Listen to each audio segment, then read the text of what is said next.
So this is our log splitter off now. This is my log splitter. I didn't buy a new one. This is the one I had last year. The one we got built by Carroll's Engineering. But I got a phone call back about 2 or 3 weeks ago, and it was James Carroll himself, and a little bit of a discussion on the phone with him, and he just basically told me, do you remember when you first mentioned or you first used this log splitter, you said one thing you wished you had got was a stainless steel plate for it.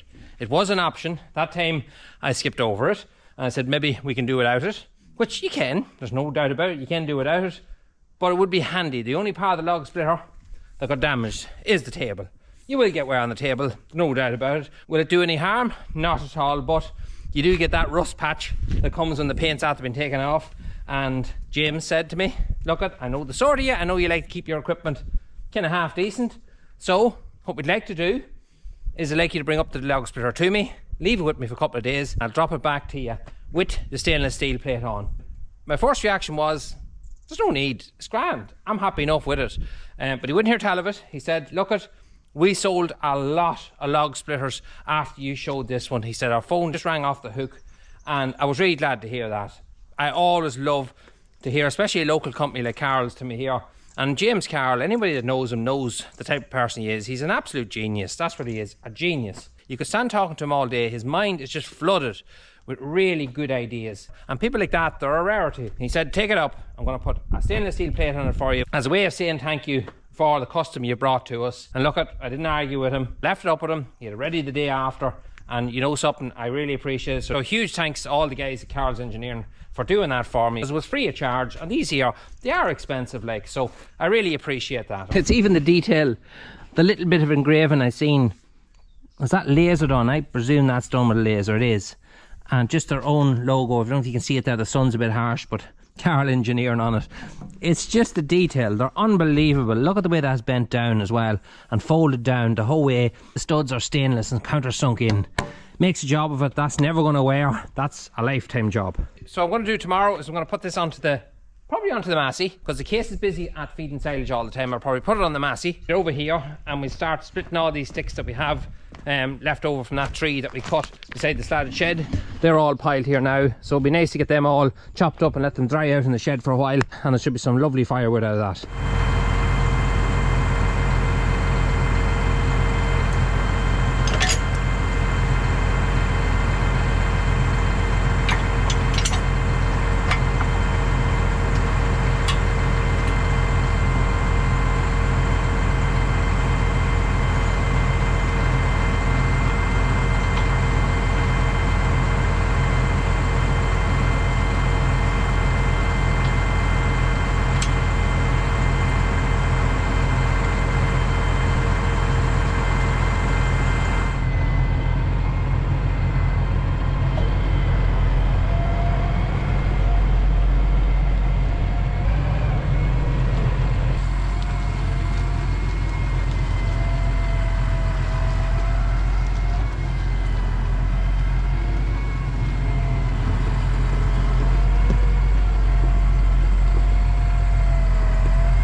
Now, we're all set up. We have our tipsy bin here, set right beside where we need to do our log splitting. So what I could do, if I really wanted to be handy, would be to put this up on a pallet, maybe a little bit higher, and that way I could just slide it straight into the tipsy bin rather than throwing them in.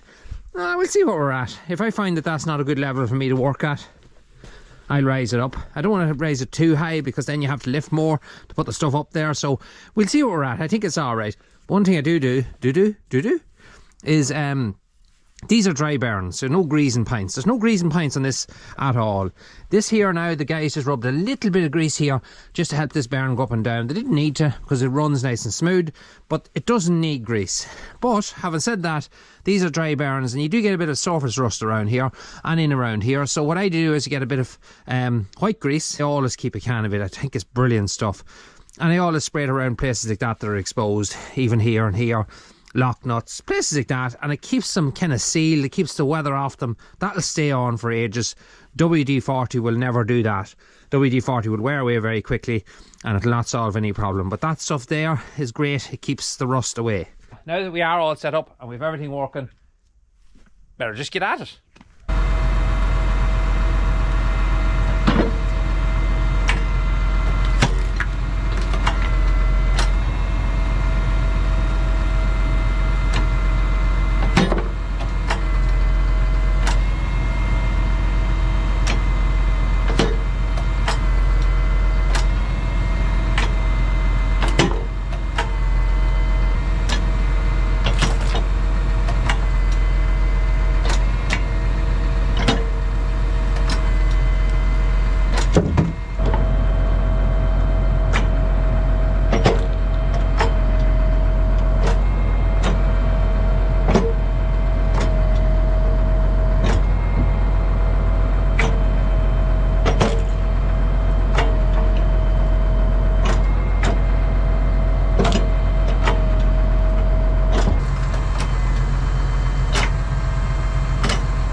So I've been splitting for the last 20 minutes and I already have the tipsy bin full. That stuff splits quite easily, it's ash, so it's not so bad. And another thing about it is it's been dry for the past numerous days. It's very unusual weather, because in Ireland this time of year it tends to rain a lot, but we're not getting that at the moment. And look at, take it when we're getting it, because it will change. We're making a nice hole into these there now. This here is full, so that's going to do me probably for the next couple of months at least. Now, a lot of people ask different questions. Some people who follow us in America and different countries ask why we cut our sticks, even our logs, so thinly. Why don't we leave them far, far thicker? Well, it's just to do with the kind of stoves you have here in Ireland. A lot of them are kind of generally the same. We have a very tiny stove in our house. It's not a Stanley Usheen. It's the next one up, maybe an IFA it's called. I nearly forget, but it's only a small stove. We have an Usheen as well, and it is very tiny, but a great little stove, puts out a great heat. So that's why we kind of chop them as thinly as possible. It makes it easier to get the fire going as well. So I like them like that. My wife certainly likes them like that. So that's the reason why we cut them so thinly. So what I'm going to do now, after realising I turned my tipsy bin the wrong way around, I'm going to have trouble now getting my forks in, because I'm going to have to turn it somewhere or other. But I'm going to get these onto the forks in front of the case here now. That's why I moved the massey out of the way, because it just didn't have the room to get in and out. And I'm going to lift that and drop it down in my house. Then we're going to go back up, we're going to get the JFC barrow, and we're going to fill them into it from then onwards. We're going to stack up the house for my mother and father.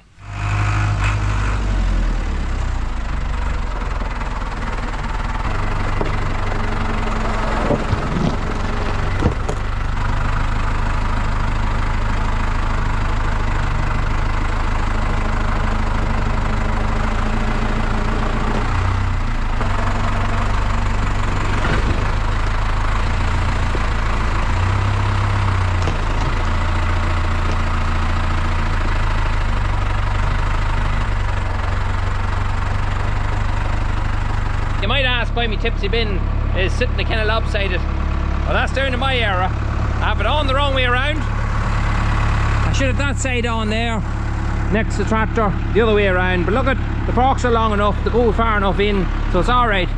There's the forks there now, so don't give out to me. I know I did it wrong.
Right, so in the shed here for my parents, and that's a nice bit of sticks all chopped up there now, so they have plenty of sticks to keep them going there for a while. My tipsy bin is also full, so we've enough now to keep us going to at least February, at least. So no issues with sticks. Nobody's going to give it out to me asking me to go out and block some sticks.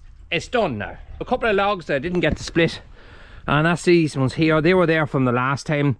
You might remember that big tree that was up in the middle of our silage field, and there are the remnants of it. This one here I need to cut in half again. It's just too heavy, it's not fully cut through, and I wasn't fit to lift them yesterday when I was doing this, so I might get the axe to it. I might split them up a little bit. They're unusually heavy and they're about 4 foot in diameter, so they're definitely not light. This one's nearly cut through, so I'm going to finish that through with the chainsaw, and I'm going to split that with the axe. But I'm not going to do that today. It's already gone 4 o'clock. I still have a load of feeding to do now for the cows, get things all set up for milking, because we're milking in about an hour and a half's time with the invisible watch that I have on me again today.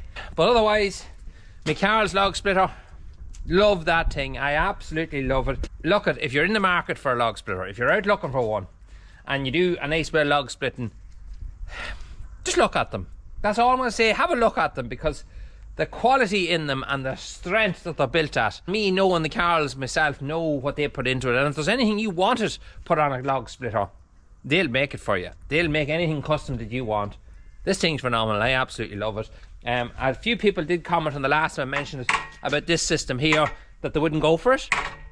Okay, well, let me tell you that that is one of the handiest things on it. Great because it's safe, it keeps your hands away from the blade, but also it's so easy to use.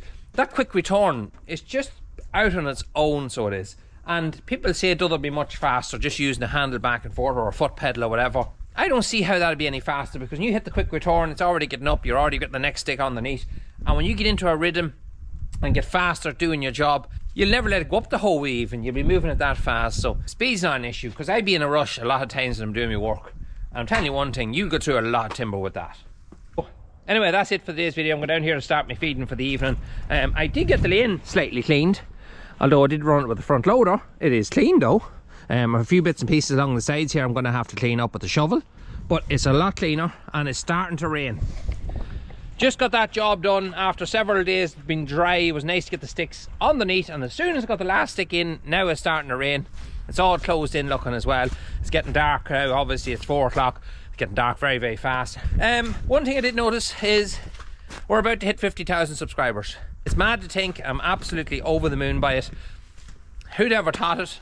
I never would have thought this in a million years. As I said, when I started this channel, it was purely to kind of set an example to my own kids and show them that we could get perhaps 10, 20,000 subscribers. I forget what it was in a certain amount of time. It's just incredible to see you guys enjoy what we do, because we enjoy it. And if we can put it across to you that it is enjoyable, then that's our task completed. Anyway, our silage pit will be opened in about 2-3 weeks time.